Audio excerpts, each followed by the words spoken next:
talking about the ethics of eating meat. Do we have ethical obligations to animals? Do we have an ethical obligation not to eat animals or to treat them in a certain way? Joining us are our two panelists. Danny Shahar is an assistant professor of philosophy and research at the University of New Orleans. He's also a member of the Urban Entrepreneurship and Policy Institute. He completed his PhD at the University of Arizona, and relevant for today's talk, he is the author of the recent book, Why It's Okay to Eat Meat. Joining Danny is Michael Huemer, professor in philosophy at the University of Colorado. He is the author of more than 60 articles in epistemology, ethics, metaethics, metaphysics, and political philosophy, as well as the book, Dialogues on Ethical Vegetarianism. We always do a book draw at these events, and today's book draw, we will be giving away a copy of both of those books. Michael's holding up his. Good product placement. Donny, do you have a copy of your book handy? Oh, I don't, but I think Mike. I think Mike might have it.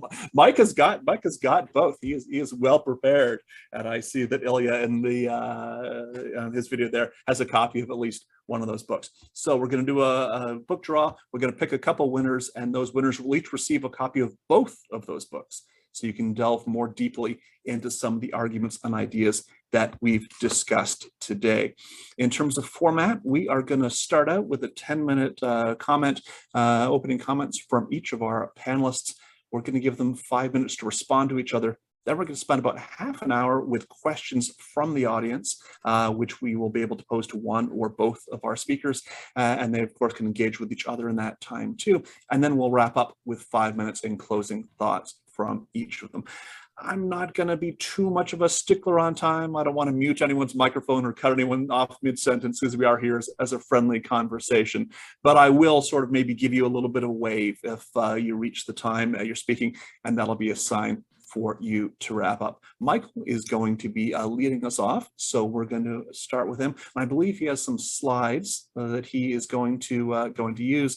Please do not yet let Michael's use of fancy technology be the sole factor on which you decide whose argument is the more convincing.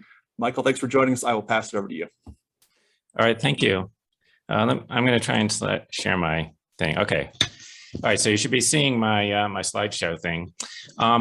So I'm going to summarize what I said in the book, because I don't think I can assume that people have read it. So I'll just summarize that, and then later maybe Dan will say what he said in his book. Let me see. Okay, so here's the problem that I'm concerned with. There's this problem of factory farms, which are the source of most animal products that people buy in the United States and actually in the world in general. And the conditions in the factory farms are widely regarded as cruel by basically anyone who looks at it. So, if you look at a factory farm, you're not going to say, oh yeah, that seems nice. It's, like nobody thinks that it's an okay way to live. There's severe pain and mutilation of the animals. So, for example, they cut off the end of chickens' beaks, and there are nerve endings in the beak, so probably feels about the same as somebody chopping off your nose. Of course, without anesthetic. They cut off the ends of pigs' tails to leave a sensitive stump there, also without anesthetic. There's, not as common, but there's a practice of branding cows with a hot iron, so it probably feels about the same as somebody holding your hand on a stove that's on the hot burner until you get third-degree burns. There's crowding and constraint, so the animals are usually packed together in small spaces, sometimes packed in a tiny cage, or sometimes there's just a whole bunch of them stuffed into a shed and so crowded that they can barely move. They're regularly in unsanitary conditions, just sitting there in their own excrement because it would cost money to clean the shed out, right? And the meat industry is just trying to get as much meat as possible for the least money, okay? And then there's just random acts of cruelty, which you can find in videos from animal welfare organizations that you can find online, where periodically the farm workers will just beat the shit out of an animal for fun, like throwing chickens against the wall for fun. Okay, this is the source of probably about 99% of meat that people buy. So you should assume that that's where the meat that you're buying comes from. It comes from the factory farms. unless otherwise specified, right? And you don't have to ask, does this come from a factory farm? The answer is yes, unless they loudly advertised otherwise, right? In the United States, we kill around 8.2 billion animals per year, so larger than the entire human population of the world, for our pleasure, because it's fun to eat them. Okay, now for a comparison, these are some other problems. These are problems that humans in the United States face. I took the statistics from 2014. So these are the leading causes of death.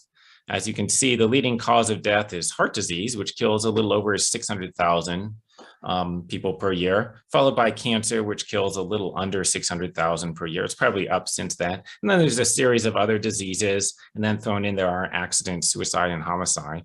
Okay, but what if we included on the graph, what if we included non-human animals on the graph and, looked at the leading cause of death? Then the graph looks like this, right? So all of the human causes of death are in that little sliver of white at the top. And then, the tan area is being killed by human beings so that they can eat you, right? So, in the world, around 74 billion animals are killed per year for food. The total number of human beings who have lived in all of history is around 110 billion. So in just a couple of years, we slaughter more animals for our pleasure than the total number of humans who have ever lived on the earth. And it's hard to see how this isn't the biggest problem. So here's the prima facie ethical problem. It seems to me that it's wrong to cause severe pain and suffering to others for the sake of relatively minor benefits for yourself. Factory farming causes severe pain and suffering to others for the sake of relatively minor benefits, a very large quantity of it. So it seems to me that factory farming is wrong. And then I think that if something is wrong, then it's also wrong to pay other people for doing that thing. And buying factory farm products is paying people for factory farming. So I think it's wrong to buy factory farm products. All right, so that's the main argument of my book about why you should be vegetarian. These are some things that people say about why it's okay to eat meat. By the way, most of these are not in Dan's book, right? So some of these are dumb things that people say that Dan doesn't say, but I'm going to discuss them anyway, because, people commonly think this, okay? So the most popular thing for people to say is human beings are smarter than the other animals, and that's why it's okay to torture them. And the first problem is the relevance of this is just on its face completely unclear. Like, how does being smarter than someone mean that you get to torture them? If I'm smarter than you, does that mean that my pains are worse than yours? I just don't see this at all. Notice that also this argument would imply that it's okay to torture babies, that they're not very smart, and it would be okay to torture mentally disabled people. And these things seem absurd. Another thing that's commonly said is human beings are members of society. Maybe you think that morality has to do with some kind of social rules. Maybe there's like a social contract or something. And animals are not part of society, so they're not part of the contract, so they're not protected by morality. Notice that this view implies that it would be okay to torture and murder hermits. If you find a hermit who's not part of society, you can torture and kill them. Also implies, I guess, that you could torture and kill people from other societies, right? They're not part of your social contract or something. Seems false. Another thing that's sometimes said is human beings understand morality and the other animals don't understand morality. So morality doesn't protect them. Notice that this view implies that it would be okay to torture and kill babies because they don't understand morality, or mentally retarded people. Possibly, if you're severely retarded, you might not understand morality. And also, interestingly, you could torture psychopaths. Right. And now I believe in imprisoning psychopaths because they're dangerous, but I don't believe that it's okay to torture them and then kill them just, for fun. Human beings have various other special traits that are sometimes mentioned. I've heard all of these, that human beings have the ability to grasp universal essences. Also that we have souls, and that we have free will, and we have opposable thumbs. Okay, I added that fourth one in there. That's not commonly said. All right, the first three I have really heard. And first, I just don't see the relevance of any of these things. how would these things mean that it's okay for you to torture the other beings who don't have these things, right? I'd also like to point out that all of these are controversial. It's controversial among philosophers whether these things are even true at all. So therefore, it would be pertinent to ask this hypothetical: if it turns out that actually we don't have those things, like if it turns out that we don't have free will, or there's no soul, or there are no universals, does that mean that it would be okay to torture us? So I think the answer is no. All right, now this is something that is mentioned in Dan's book, that the meat industry won't respond to you because it's very large and you're just one person or something like this. And I think there are a couple of objections to this. One is, maybe it's wrong to participate in an immoral social practice if you have no very strong reasons for doing so. And I think that might be wrong, regardless of whether you actually have an effect, whether your participation actually changes the practice or not. But the other thing is, I think the meat industry would respond to some number of consumers. And this is a thing that people say in the literature. My colleague Alistair Norcross talks about this in his article on puppies, pigs, and people. So, just suppose you think the meat industry would respond if 100 people give up eating meat, then they would maybe reduce their production by about the amount that 100 people would eat. Okay, and if this is true, then the probability of your triggering the reduction in meat is 1 over 100, because maybe 99 people have given up eating meat since the last time they adjusted their production. And the probability of that is about 1 in 100, is 1 in 100, right? Because maybe it was 97 people since the last time, or maybe it was 50 people, or maybe it was 3 people, or whatever, but 99 is 1 in 100. Okay, so if they change every time 100 people give up eating meat, then it's a 1% chance that you'll cause a reduction in the amount that of the amount that 100 people eat. So actually the expected impact is the same as if they just responded to one person. Okay, so I think I'm close to 10 minutes here. So anyway, these are my concluding thoughts, right? So meat eating is not a minor foible. Like I think after people hear this, I think they don't understand that I'm saying that this is not a small problem. This is like a horrific wrong. This is like way worse than anything else you're going to do in your life, unless you're like a serial murderer or something. Okay, you're probably going to eat around 2,000 animals over the course of your life, which causes about 245 years worth of torture. This is many times greater than the sum of all the harms that you're going to cause to human beings in your life. Again, unless you're like a serial killer who tortures people before killing them. The reason why we do it is, most people just go along with whatever the conventions are in their society, however bad they might be. Even when you know that an action is wrong, you don't feel bad about it unless it goes against the conventions. People choose their actions based on self-interest and their emotions. And they're not really usually interested in raising moral issues about their own behavior. So this is why, like Thomas Jefferson, who knew that slavery was wrong, he still owned slaves, because he didn't feel bad about it because it was in accordance with the conventions. There's no social pressure to stop eating meat. And, so that's why we just keep doing it. And I think this is incredibly awful. Okay, anyway, if you want to hear more, there's a earlier version of my paper, which is posted on the internet there. And here's a nice video that you could watch. All right, that's all. Wonderful. Thanks, Michael. Donny, over to you. I'm sorry, I have trouble with your name. I know I should pronounce it correctly. This is my lifelong curse of having a name that is clearly spelled Danny, but in fact is pronounced Donny. Sabine will understand. So yeah, if you eat meat, I think what you just heard from Mike should give you pause, right? Pretty much, at least the overwhelming majority of the meat that we find in supermarkets and restaurants, right, it doesn't come from the nice, happy farms that we might wish were the norm, right? Pretty much all of it comes from operations that raise really serious concerns about animal welfare, environmental impacts, equity toward the workers, pandemic risks. You can go down a considerable laundry list of these kinds of concerns. And just for the sake of discussion, kind of going off what Mike was just saying, right, I kind of want to set aside the question of whether it would be okay to eat meat if it were all produced super conscientiously.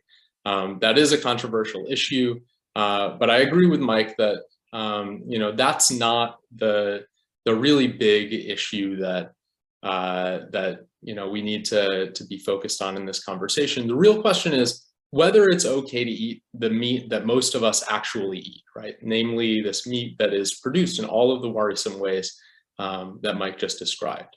And I also kind of don't want to quibble with the details of what Mike just said about how the industry operates, right? There might be some, scope for discussion about particular practices, but for the sake of discussion, let's just grant that that things are really bad in the meat industry. If you look in my book, you might find some slightly different descriptions than you just heard from Mike, but the overall tone, I think, is basically the same. So why would it be okay to eat meat that's produced in these kind of morally objectionable ways?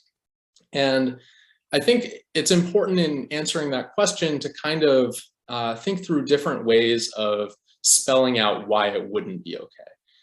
Probably the most straightforward way to build the argument against eating meat is to try to draw this direct causal link between what you eat and what the meat industry does. Right? If every time you eat a chicken, that caused more chickens to be mistreated, right? Then probably you should stop doing that, right?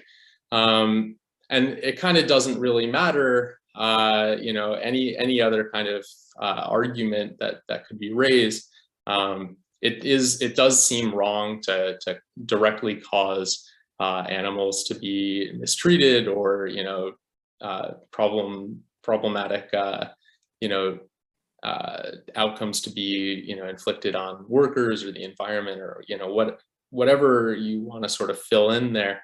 The difficulty for that kind of argument, in my view, and we can kind of continue this discussion in the back and forth part, is that production decisions in the meat industry just aren't as simple as that. So the companies that are producing meat aren't mechanically responding to orders as they come in, right? It's not that every time somebody orders, the 200th chicken, 200 more chickens get produced, right? These companies are making forward-looking business decisions in a constantly fluctuating environment. And a small difference in what a particular supermarket or restaurant orders in a given week is just not the sort of thing that's likely to change their projections about what decisions are going to be profitable going forward. And that's assuming you can change what your supermarket or restaurant orders from meat companies. But those entities are also not just mechanically responding to what individual customers buy. They're also making forward-looking decisions in the face of fluctuations. So if a given consumer, a given shopper decides to buy tofu at the restaurant instead of a chicken, how should that change the supermarket's expectations for how many chickens it's going to need to order for next week?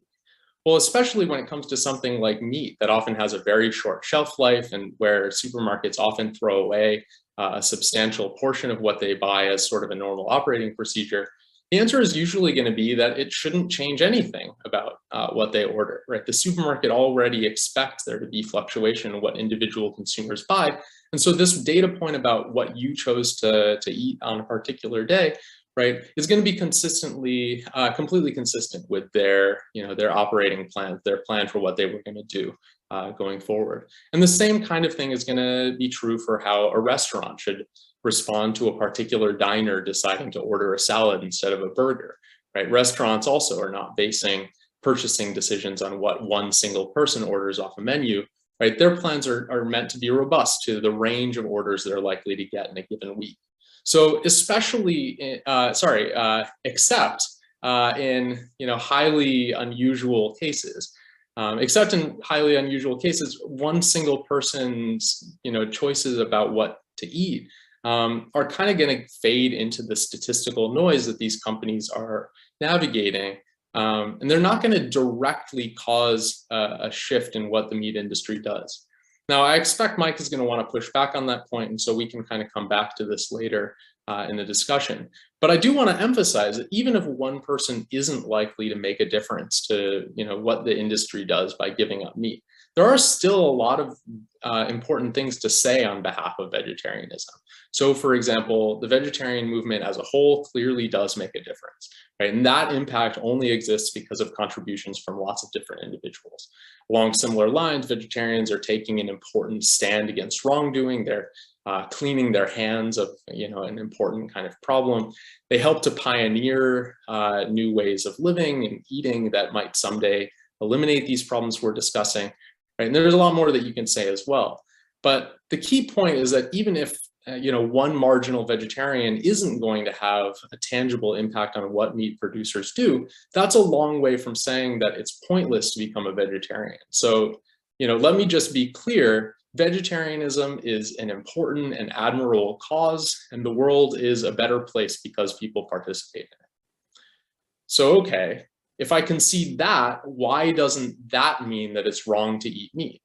Well, if the case for vegetarianism is that it's a way to participate in an important cause that's tackling big problems and taking a stand against wrongdoing and so on, right? Those sorts of reasons can be offered on behalf of lots of different forms of activism. Right? And I do think that we have a duty to help tackle the major problems in the world, of which the meat industry's bad behavior is one of the biggest ones.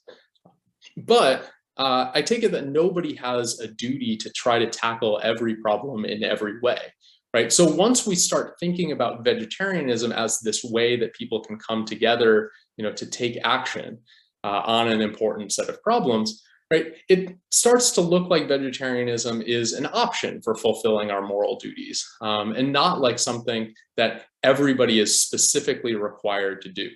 So we can appreciate and even celebrate vegetarians without necessarily implying that it's wrong not to be a vegetarian, right? Just like we can celebrate doctors and teachers without implying that it's wrong to decide to do something else for a living.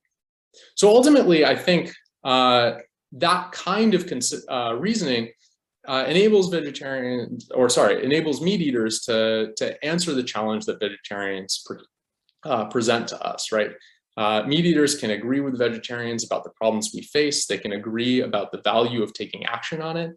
They can agree with the way that there's great value in the way that vegetarians choose to take action.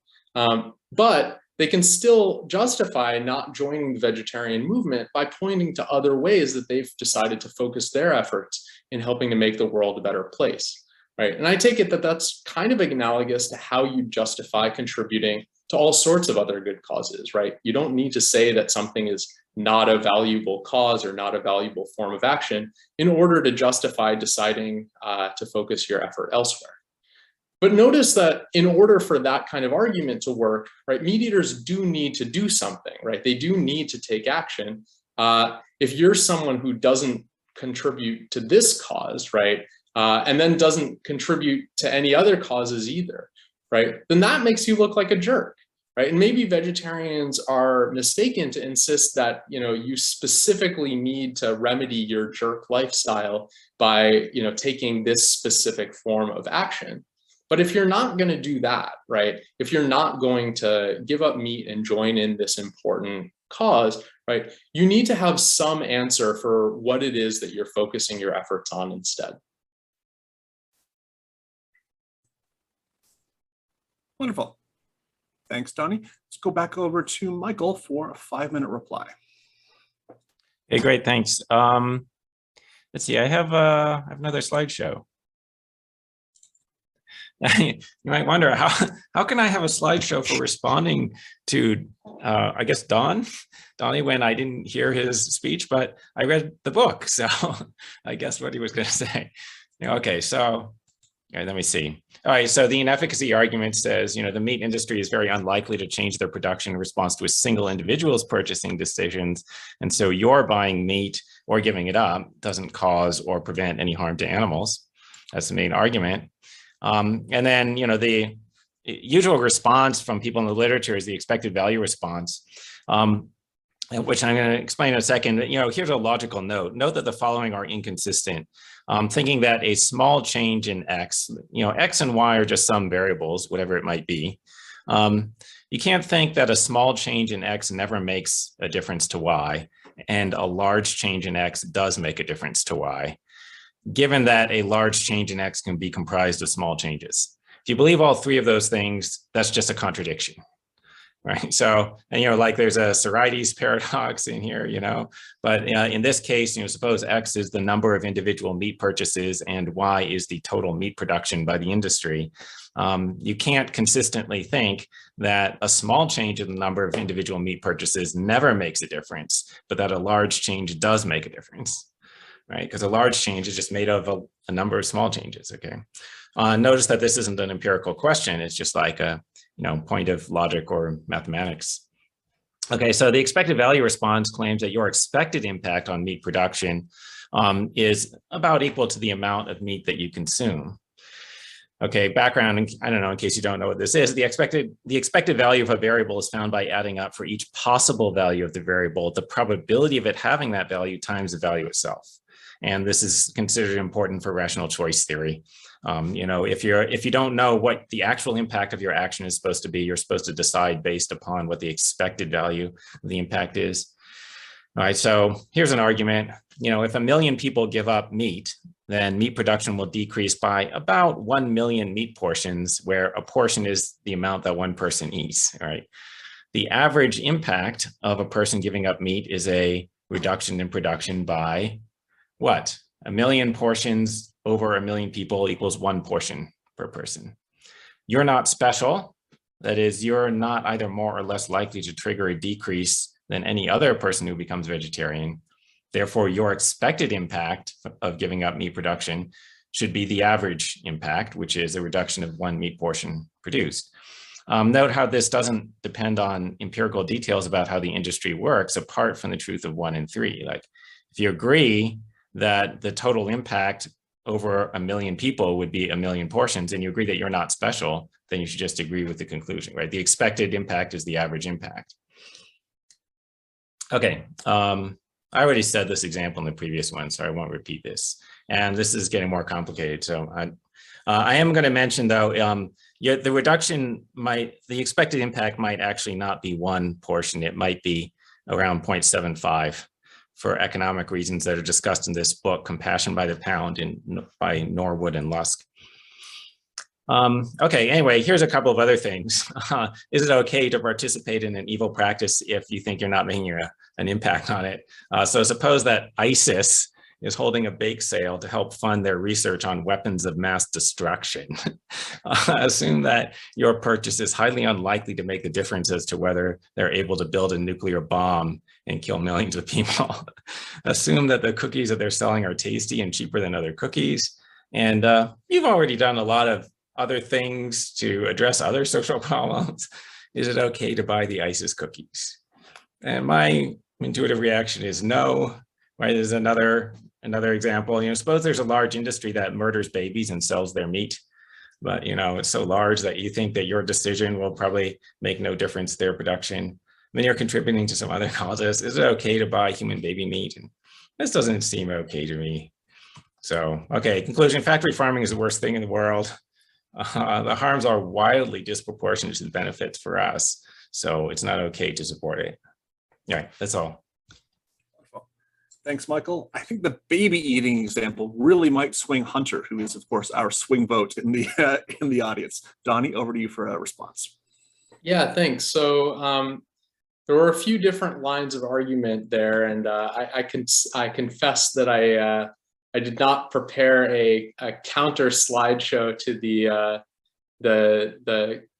original counter slideshow in advance. So apologies if I'm not able to sort of successfully keep track of everything. So I think the baby eating example is a difficult one, and I think that one challenge that that meat eaters face in thinking about these issues in general is how do we sort of account for the difference in how we think about eating other people and eating animals.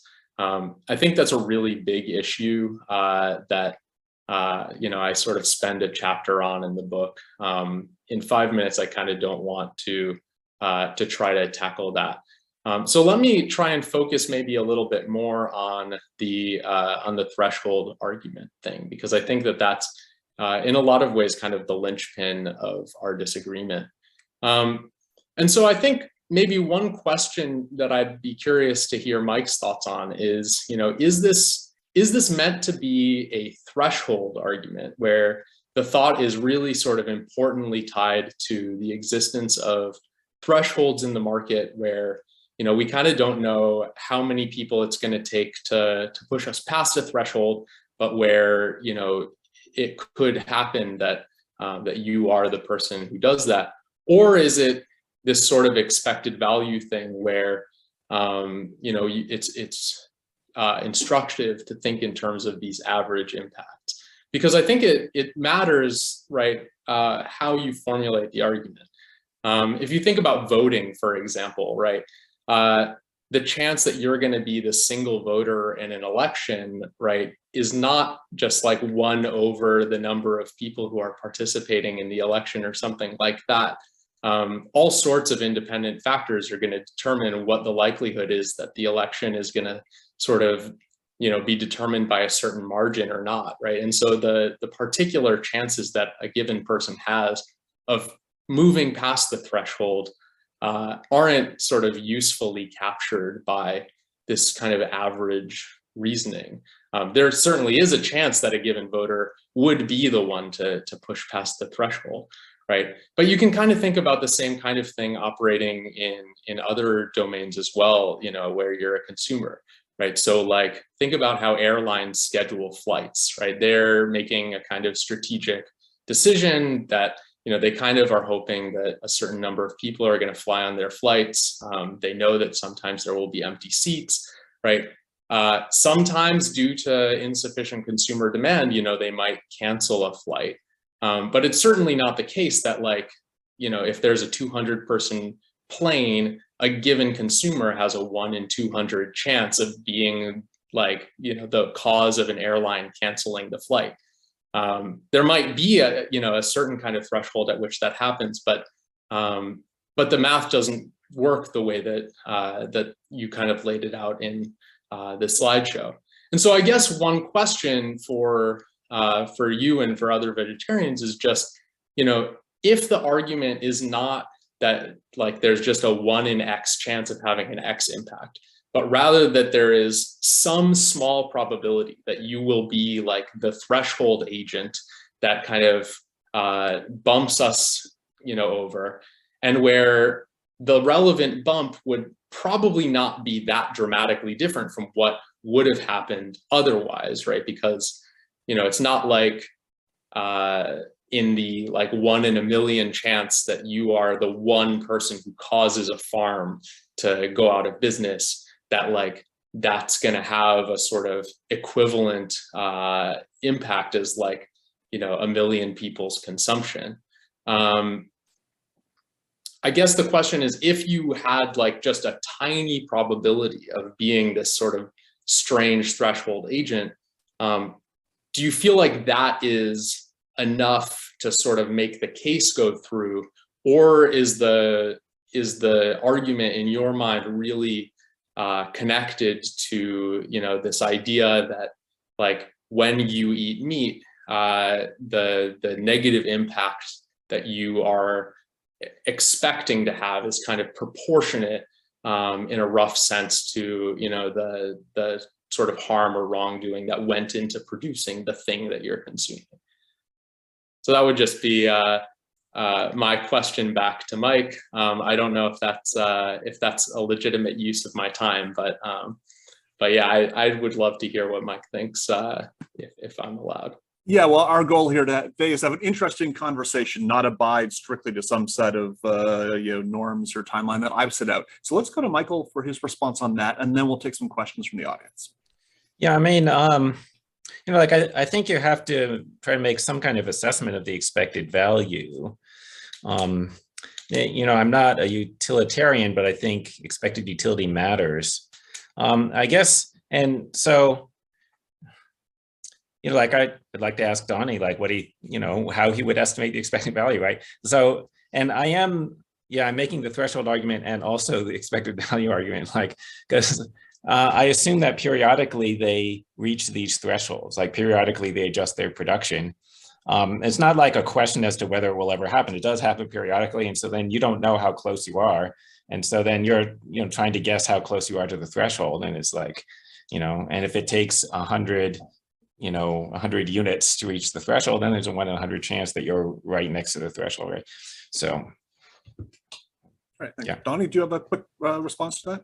Yeah. So, I mean, I guess my thought is that, thinking about it in terms of, so like, that way of thinking about it, right, in terms of like, accumulating units and then hitting a threshold, I think is just not really a faithful sort of model for how the decisions are made, right? So it's more like an example that I've kind of, thought about using, and I didn't use it in the book, but it was actually the original one that I was thinking is like, imagine that somebody's making a decision about production based on like the level of water in a bucket.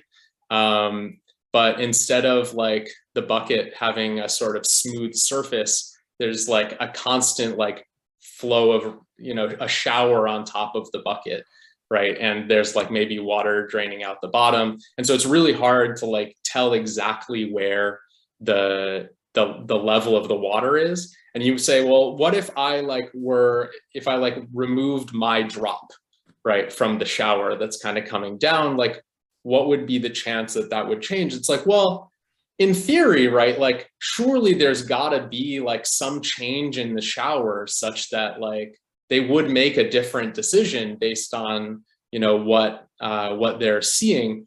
But like the chance that one person removing their one drop from the shower would like be the thing that leads them to make a really different decision than they would have made otherwise is like exceedingly small.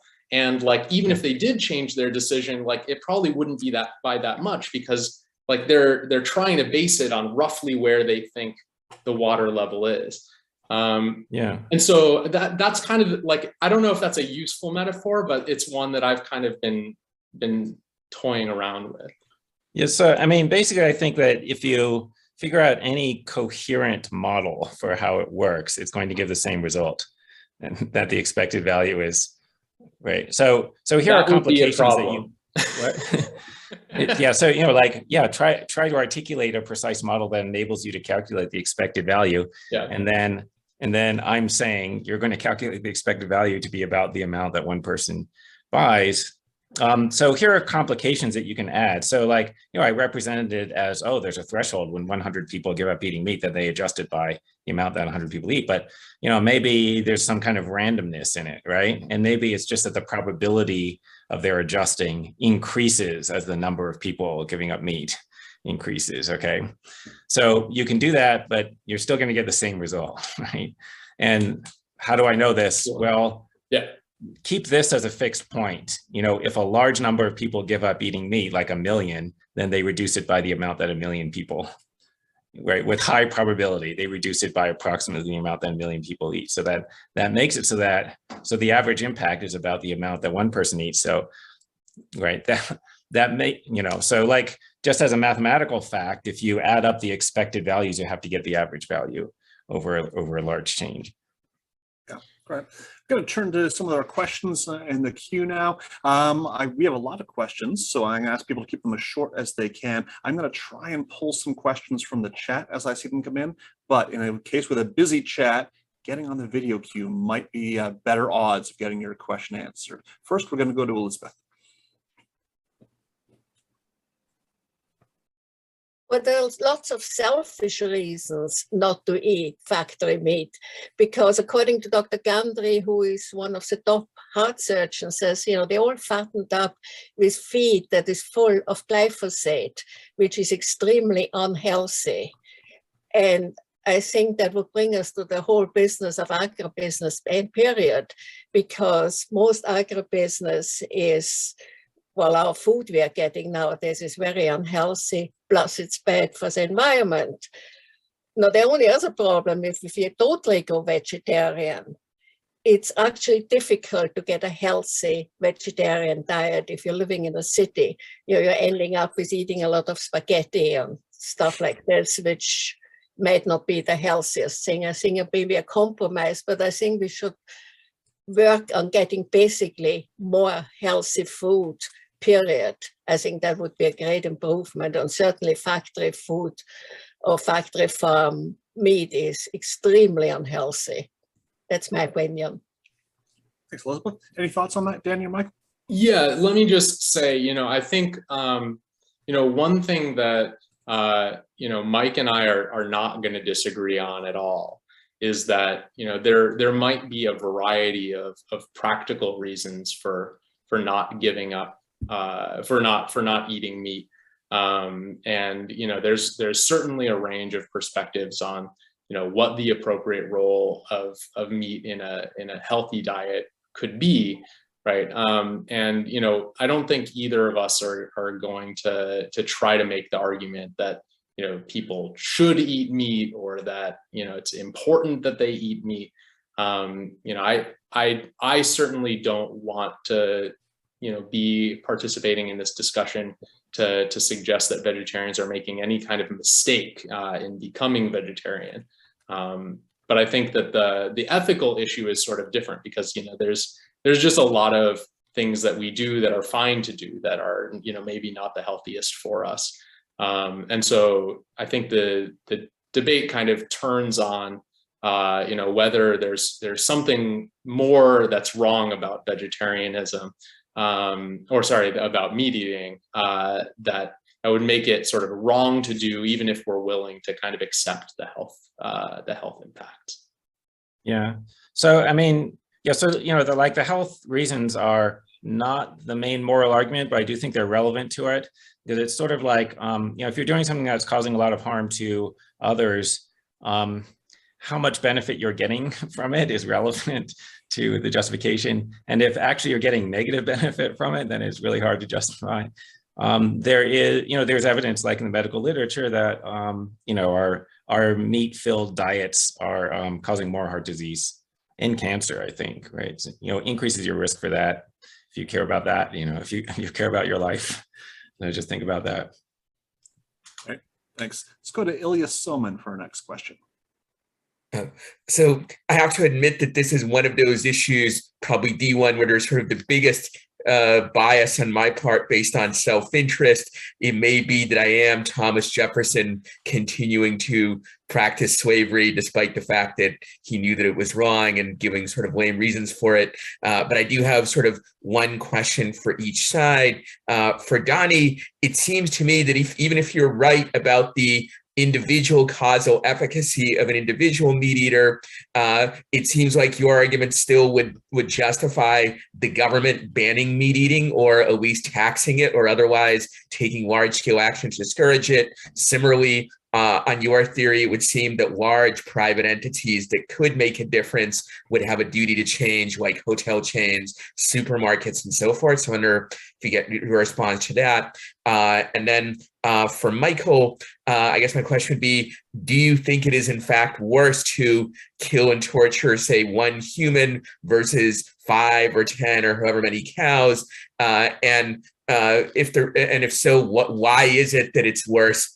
And obviously, I know you can still argue, well, even if killing the human is worse than killing the animal is still bad. But it could be that on whatever characteristic that humans have that makes it worse to kill and eat them, maybe the gap would be sufficiently large that between them and the animals, that it may turn out to be okay to eat the animals after all.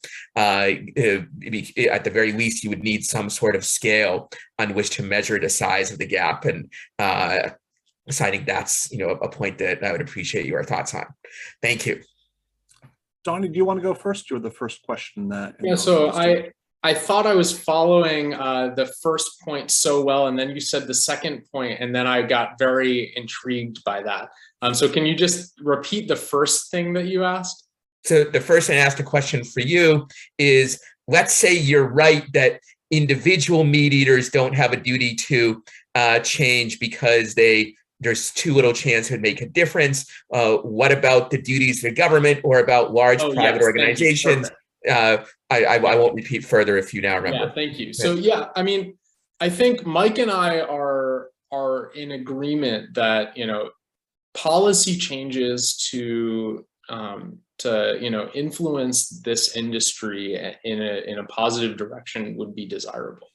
I have no interest in going to bat for a political environment that allows meat companies to engage in practices that are inhumane toward animals, that are getting out of all sorts of environmental regulations and so on. I think we're on the same page that if to the extent governments are open to intervening, they should do that. The corporate point is fascinating, and it's funny because I don't actually know, I don't think that I've ever really thought about that before. And I really like that point. So I guess I just kind of have to think about that. I mean, my initial thought is that that's a really sort of clear kind of case where where you kind of have to ask yourself what is the, think about Burger King, for example, introducing the Impossible Whopper, right? In a sense, right, that was an amazing thing for them to do because, they were in this position where Burger King has a huge impact on production decisions. And it's awesome that they were able to do this. On the other hand, right, suppose that Burger King were to say we have the ability to make this big impact by changing our behavior, so we're just going to take meat off the menu entirely, right? And then you might say, well, but what's going to happen to Burger King's space in the market? Is somebody else going to kind of come in and replace them? And I think that's the kind of context where suppose you thought that Burger King would kind of just disappear and somebody else would just replace them and do the same thing. Then there's this really fascinating question about well, do you want to be the agent, through which this bad consequence comes into effect, or is it better to kind of have clean hands, right? And those are really fascinating and difficult issues that I think ethicists think about all the time. Those are just some initial thoughts, and I don't really know that I have any kind of fully worked out answer on that. But I agree, once you start thinking about large actors, the moral pressure to change behavior becomes a lot stronger and a lot more difficult to repel. Thanks. Michael? Yeah, so well, I want to say something about the first question that wasn't addressed to me. But what should government policy be? And basically, I think that we should have sort of animal welfare regulations about, more regulations about how you're allowed to treat the animals in the farms. I wouldn't actually outright prohibit it due to our experience with prohibiting things that a lot of people want to do. It hasn't gone that well, thinking about drugs and alcohol. But if the practice is legal but regulated, that could be better, right? Because we can't regulate drugs because they're illegal, and then that means that the whole thing is worse, right? Anyway, okay.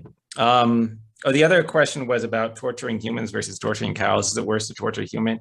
Not sure. I mean, it might be worse. So humans do have some more sophisticated mental states. There might be types of emotional suffering that the human would have. Maybe the human feels humiliated or something in a way that maybe the animal doesn't, because it's sort of not very sophisticated. It's only feeling physical pain. So it might be worse in that way. It doesn't seem to me like it's drastically worse, right? You might think maybe there's some sort of less tangible, non-hedonic harms, maybe you're also disrespecting the person in addition to harming them. Maybe that's an additional harm.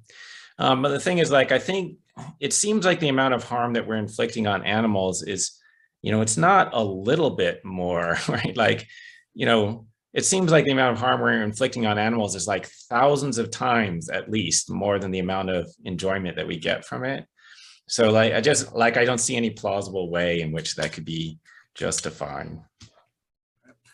I'm going to try and pull together some threads I've seen in the chat, which is sort of relating to this idea of Thomas Jefferson and the slaves, and so Donny's position is sort of related to the idea that you have to do some good things, but not all of the good things. I think Donny would probably agree that the slavery example gets to a special category, that even if you do lots of other good things, if you own the slaves, and even if we presume that maybe you're releasing your slaves, they would just be snatched up by other slave owners and still be in slavery. I think Donny I think you're nodding on this. You would probably agree that you still have some special obligation not to own slaves. That's goes in a special category. Just to be clear, right? I think, it's definitely morally obligatory not to operate a factory farm that operates the way that Mike described. So forget about human slaves, right? You should not do this yourself. The really interesting question that I think, is sort of like challenging to think about as a meat eater, right? Is like, thinking back to the context of,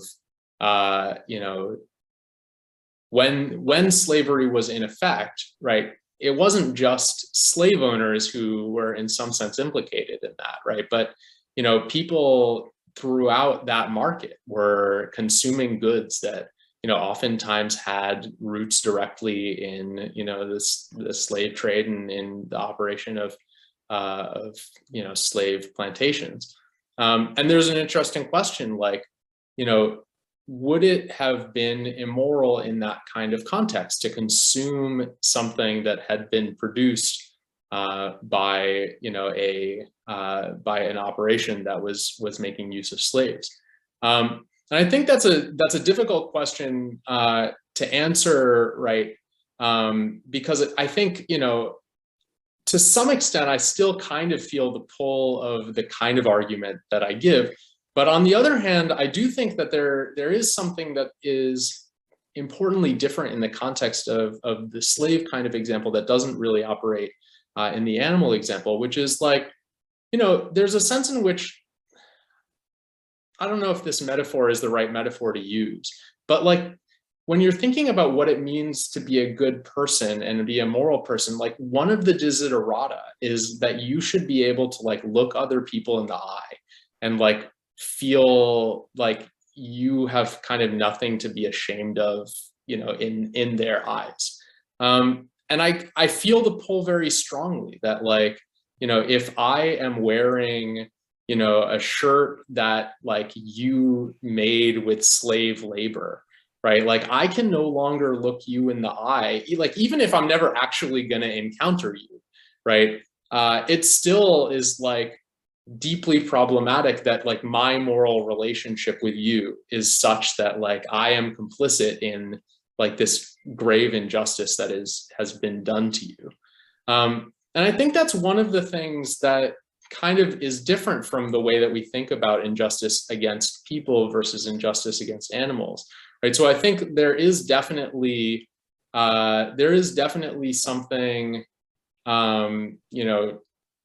a lot to be hashed out in terms of like, how do we differentiate between the moral standing or moral status of animals and humans? But I think that, this is one place where I think there is an important difference, that like, there is no direct like analogy to like looking an animal in the eye and like having this like flawed relationship with them because of your participation in a market that is committing injustices against them. I think when it comes to animals, like what matters is what happens to them. Whereas like when it comes to people, like there is a symbolic and relational aspect of things that gets added in. And so I think, like when you think about other kinds of examples like slavery or like, shopping from the Nazis or whatever, there is this sort of additional element. And I still think like, I'm not actually sure what I would say, right? It's easy to look back and be like, oh no, anybody who bought slave produced goods is like a monster. And it's like, well, is that true? I mean, if somebody like chose not to take that on, like, would I condemn them? I don't know what I think about that, but I do think that like, in some sense, I feel more pressure to say that it would be wrong to buy the slave made goods than I do to say that it would be wrong to buy the sort of factory farmed meat. Michael, any response to that? Oh yeah, well, I don't know. I mean, someone in the chat wrote, well, you didn't explain the difference. Like, what's the difference between the human and the animal? Like, why don't you care about looking the animal in the eye? And I suppose you're going to say, well, like the animal doesn't understand when you look at it in the eye, doesn't. Yeah, so I mean, I guess there's an interesting question about like, what are the bases of respect, right, among humans? Like, I think there's a sense in which like respect is a sort of different thing than like concern for interests, right? Like, and I talk about this in the book at length, and I don't know that I'm going to be able to really do justice like, quickly, but it seems like, there is a kind of concern that we have for not harm, like not causing harm to others, not causing others to be hurt or have, their interests set back. And that's one kind of concern. But then like, when it comes to human beings, there's just like this broader sort of like, I don't know, like this whole mess of kinds of concerns. Like, even if you imagined like a slave operation that was like super like pleasant to the slaves, there would still be something like objectionable about it that I think is like hard to draw an analogy with animals, right? It like, there's something about our moral attitudes toward other people that are drawing on, these features of human beings that are just different. And I don't want to suggest that like makes animals not important, right? It's just that there's kind of a difference there, and we can like try and figure out what the source of that difference is. So for example, I mean, like you look back in the history of philosophy, right? People point to, like you talked about, moral cooperation, cooperative capacities. People talk about rational capacities. They talk about the ability to live a meaningful life, right? All of these kinds of things, I think are important in a way. Yeah, I mean, so, like, right, it's a difficult issue, right? But, and, I do think like there's, I don't know, there's ways that people could be harmed, and like, people could feel disrespected in ways, or in cases where animals wouldn't. But like, I think if you try to account for exactly why you care about respecting humans and not about respecting animals, you're probably going to articulate a theory that implies that it would be okay to disrespect like babies or mentally disabled people, or, patients with Alzheimer's or something like this, right? Which is, Yeah, so I mean, I think that's a really like challenging puzzle that we kind of have to figure out what to do with it. So like in the book, I give this kind of hypothetical example of like, imagine that all of the humans get hit by like a brain destroying virus that like basically reduces all of humanity to the level of a cow, right? And then you imagine that aliens come and start farming these like reduced humans in a way that, let's say, comports with all of our concerns about like what would a conscientious farm look like, right? Super humane, super sustainable, like, no equity issues or disease risks, right? And it's like, would that be okay? I mean, I think that if you are someone who thinks it's okay to, raise and eat animals, provided it's done conscientiously, like there's a lot of pressure on you to say, yeah, okay, like in that case, it would be fine for the aliens to come and farm and eat the humans. And I think that that's actually what you should say, right? At least that's what I think. And so then the question is like, all right, well, if that's what I think in that case, then like, why don't I think that it's okay to like farm and eat cognitively disabled humans like right now, right? And that's a puzzle to like try and figure out how to account for that, right? And I think that there are various strategies for trying to account for it. And I mean, you know, your colleague, Alistair Norcross has raised some really interesting puzzles for thinking about, like, how can we account for this in a way that doesn't make it look just like super contingent or something like that.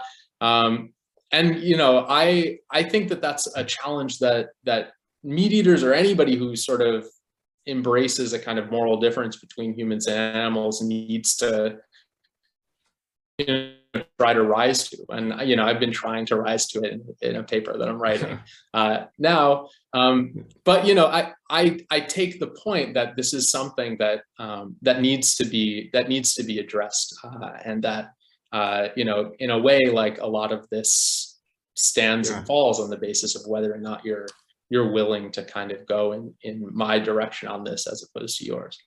Yeah, that's, I think we have like a long queue, so we should probably move on to the next question. Thanks. We'll get back and ask Harry to ask his question.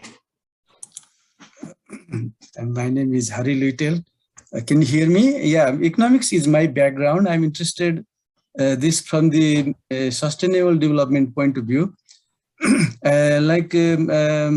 Personally, I'm a vegetarian. I didn't mind other people eating meat, and I didn't want to convert them. And sometimes some other people, they may have tried to me convince, hey, you should be eating meat, but I have not eaten meat. You know, like this is my situation here.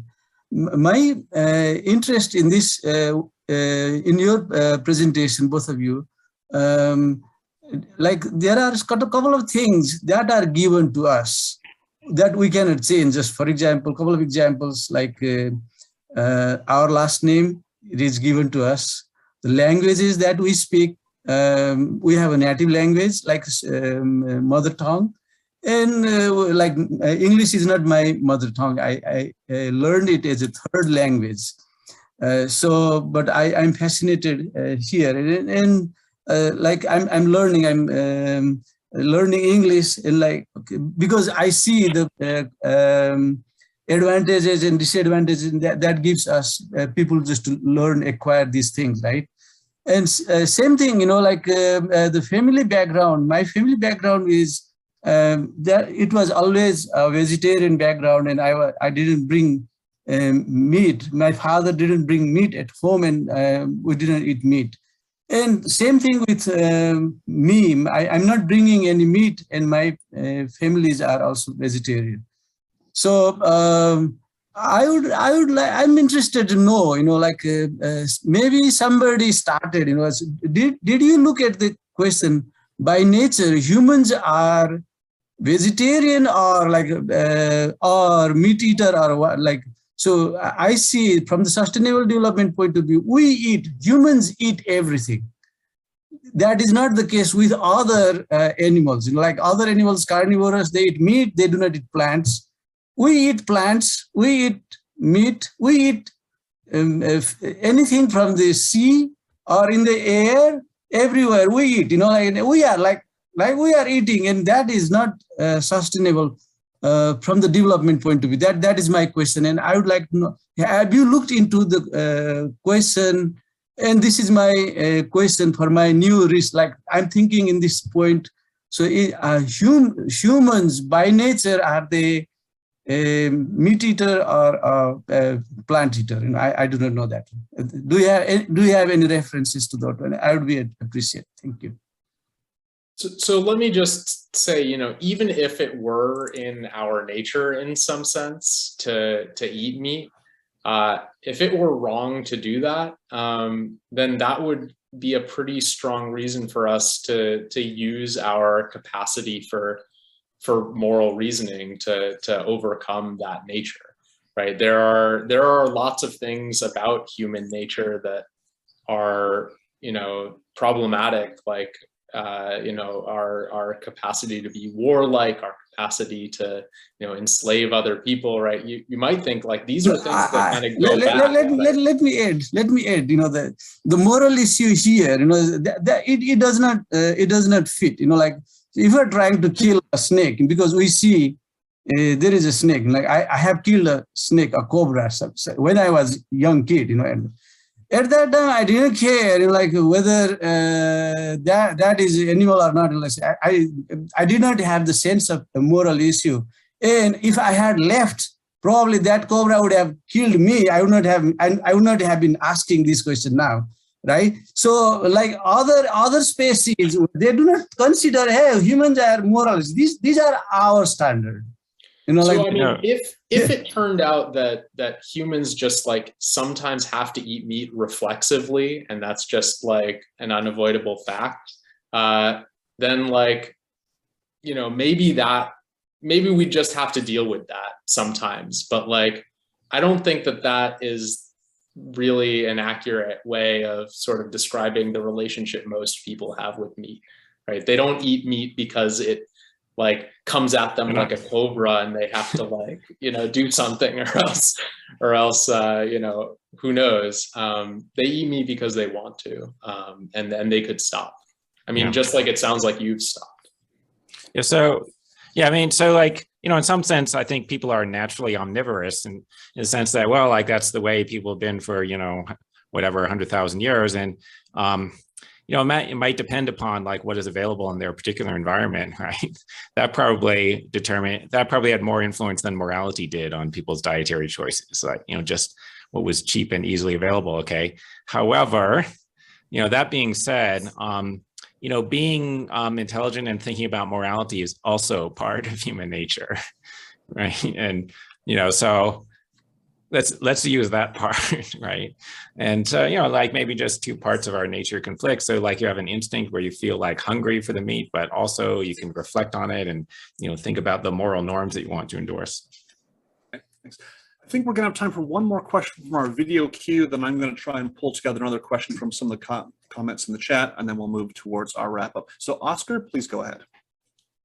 Okay, hi. This is a question for both Mike and Dan. From a perspective of environmental ethics, an argument in favor of continuing meat production, albeit more humanely, which I can think of having some merit of further exploration, is whether we as a species have some duties to livestock animals, which have been domesticated by humans and therefore put at a disadvantageous evolutionary position than they would have otherwise have been. So just some clarification, these species were under artificial selection and adapted for human agricultural environments, not under natural selection and adapted to natural environments. So I think an analogous argument is reparations for slavery, whether the state should be responsible and accountable to populations which have been harmed by slavery. That's it. Yeah. Yeah, good. Well, so, I mean, question might be like, okay, after we stop factory farming, then do we have to keep taking care of the animals? And I guess like, so my initial thought is, well, we should just stop breeding more animals. And then the ones that are not born won't have any complaint about the fact that they weren't born. You might think, well, if we stopped all animal agriculture right now, like immediately, what would we do with the current stock? Like, I don't know, but I don't think we have to answer that because it's so unrealistic that this would happen, right? Like, what's more realistic is that we'll decrease production gradually, and actually what's realistic is we're going to decrease it because of competing products, more so than people just becoming vegetarian out of morality. And then maybe that wasn't a super satisfying answer, but yeah. Donny, anything to add there? I'll agree. I think that, I agree that there are questions about like, if we were miraculously to decide to end, animal agriculture, there would be questions about like, what would be appropriate to do with those animals? I think Mike and I might disagree about exactly what would count as an okay outcome there, but I don't think that it would be like morally problematic for the reason that these future animals wouldn't be being brought into existence. I don't think that future potential animals have any sort of moral claim to existing that would just create this kind of problem. Great, thanks. The question I want to ask from some of the comments in the chat, there's a lot of questions, I think directed mostly towards Michael, about sort of what things may be permissible. So some things I've written down, and I've tried to put these roughly in order of how bad I think that Michael would think they were, which would be factory farming, humane farming, hunting in the sense of sort of, mammals, and then pulling, shellfish or seafood out of the ocean. I think people are interested whether Michael thinks all of those are morally impermissible, whether there's a cutoff at some point, and perhaps you can also comment on whether you think my ordering is roughly correct there. Oh, I'm not sure about the last item, the ordering, like the collecting fish from the sea or something. I don't know exactly, and so the reason why I focused on causing pain and suffering is that I think that this is the simplest, easiest ethical issue. Like, is pain bad? Yes, and that's the one thing that is literally the one thing that ethicists agree on. Like, every ethical theory agrees that pain is bad, or suffering is bad, I should say. And then the question about whether it's okay to raise animals humanely and kill them painlessly in order to then, use their body parts, I think depends upon whether they have rights or something like this. And whether they have rights is not so easy to answer, because I don't know why anyone has rights in the first place. So it's hard for me to say whether non-human animals could have them or not. Now, my own reaction is if I'm not sure, then I probably shouldn't do it, right? Now that being said, I think humane farming is way more defensible than factory farming. I think hunting is more defensible. Hunting is maybe better than humane farming because the animal has a life in nature that's in accordance with its natural tendencies and whatever. Stuff about fish and seafood, I'm not sure about. There is an argument in the literature where somebody says that fish don't feel pain. And then there's an argument about whether they feel pain. I'm not totally sure. I'm pretty sure that, bivalves that don't have a brain don't have pain or any experiences. So I think that's totally fair game. Right?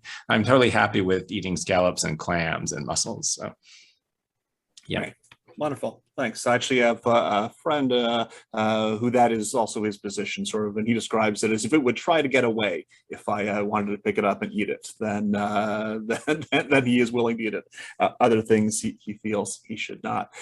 Going to head into our wrap up now. Michael, you went first in the beginning, so I'm going to ask you to also go first with your sort of concluding thoughts in about 5 minutes, and then we'll come back to Donny for the last word.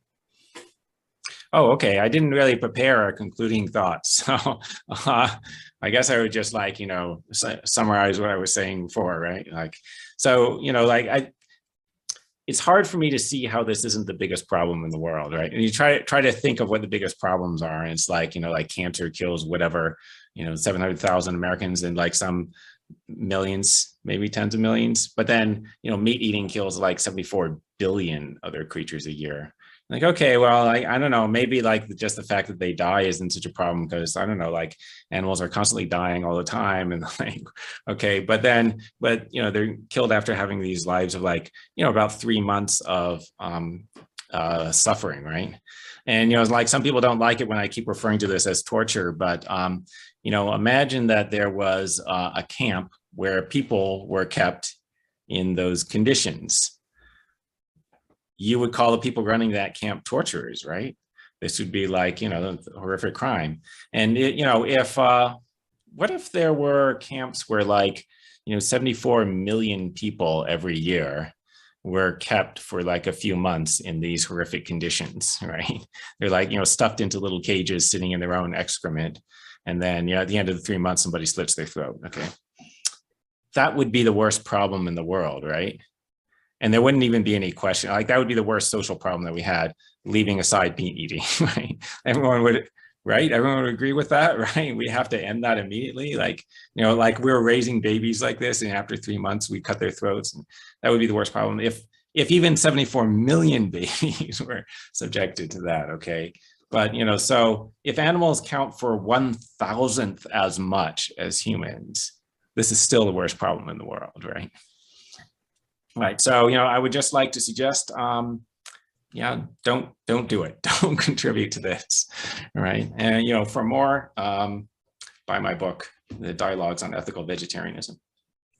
Thanks, Michael. Donny, over to you for the last word. So, I find myself in a kind of like weird position in having these kinds of conversations, particularly when presented as a debate, because it's sort of like, I don't find myself wanting to resist too strenuously the call to participate in what I see as a really important form of action on a really important problem, as Mike has laid it out. I think that, most people I know, right, let's just put it that way, see themselves as, as generally ethical people, and yet, like, most of them kind of don't do much of anything about, not just this problem, but like the variety of problems we face. And I don't necessarily think that, people have an obligation to take action on the biggest problem, right? I mean, there's all sorts of considerations that go into, how do you want to fit into the ecosystem of people who are trying to take action on the various different issues that we face as a society, right? And sometimes, somebody who really effectively slots in to address, not the biggest problem, but still a real problem, that person can do a lot of good and be really valuable. And so, to the extent that Mike and I disagree, I think it's about whether or not this particular way of taking action, stands out as something that's specifically obligatory, or whether it's one option for how we can, fit ourselves into the sort of social division of ethical labor in trying to make the world a better place.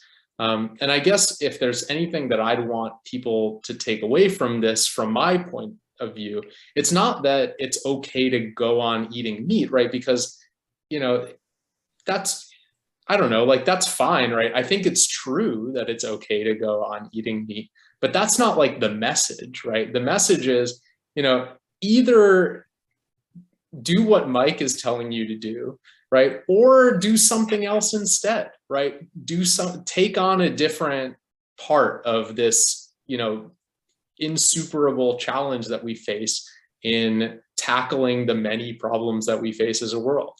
And, if you decide, that this is just not the place where you're going to put your effort, it behooves you, I think, as an ethical person to be able to say, yeah, well, here's the other stuff that I've decided to take on instead, right? Maybe your issue is police injustice, right? Or maybe your issue is global poverty, right? And maybe you say, look, like, I could also become a vegetarian. I could also, tackle a variety of other problems. This is kind of how I've decided to fit activism into my life. These are the issues that I've decided to take on. And I'm not going to take this particular action on this particular problem, right? Just like I don't take all sorts of other actions on all sorts of other problems. And I don't necessarily, feel like that's a problem with what I've decided to do with my life. But right, you need to have something that you can point to that is the thing that you're doing to try to tackle the many problems that we face as a civilization. So, I guess, yeah, like, if there's a parting thought, it really just is, figure it out. What are you going to do? And if it's not what Mike says, then, what is it going to be instead? Wonderful. Thanks, Donny. I want to close by thanking you guys, especially Danny Shahar and Michael Huemer, for joining us today. I want to thank all of you for joining us. If you're like me, and I know many of you are, you have a lot of Zoom meetings and talks and calls and conferences, and so we really appreciate you taking your time out of the day for another one. Hope you enjoyed it. I'm often told that really nobody changes their mind because of debate.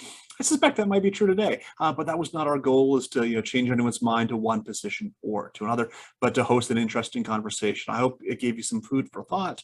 I hope you'll be thinking about it. You'll check out those books. We'll be giving a couple of you a copy of both of those books to read and dig further into this. And if you're not one of the winners, then please consider heading over to Amazon or your favorite bookseller, buying a copy of both those books and sitting down and engaging with those arguments. So again, thanks everybody. We'll be back next Friday with Vincent Geloso giving a talk on economic inequality. I hope to see many of you then. Until then, have a great week, everyone, and stay safe out there. Take care. Thanks, everybody.